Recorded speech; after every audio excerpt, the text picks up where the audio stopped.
ReviseOnline is an online platform used by Year 11 and 12 students to enhance their ATAR scores or their end of Year 12 scores.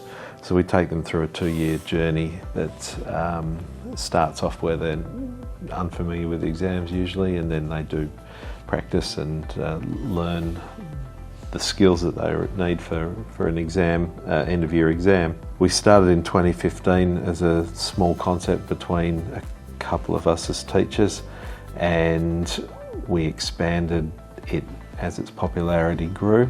But we also knew that in building it that it would have some scalability, which meant that we could have easily used curricula from different countries or jurisdictions and put them into the platform and expand our business that way.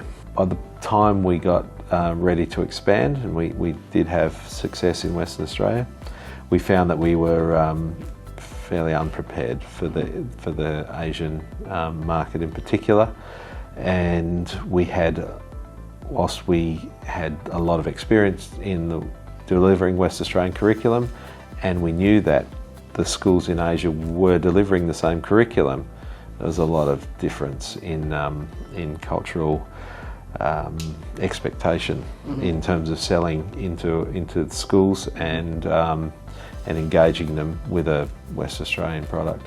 We had some success, but we were kind of falling a little bit flat. At that point we thought, well, if we're going to do this, we probably better have a strategy that encompasses not only our knowledge of the product, but then how do we create leads, how do we target customers, and more importantly, once we've engaged with them, how do we service their needs, which are going to be different to the West Australian community.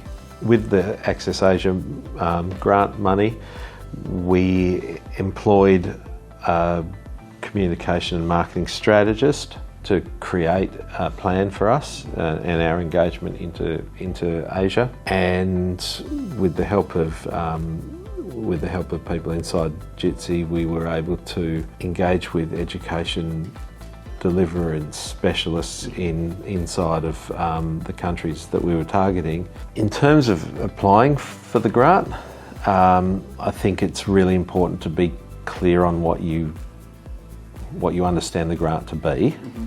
So have a clear understanding of what the expectations of the grant are. The second point, I think, is to make sure that you have an understanding of what you want the grant to be for you. The third one is probably to articulate your vision very clearly.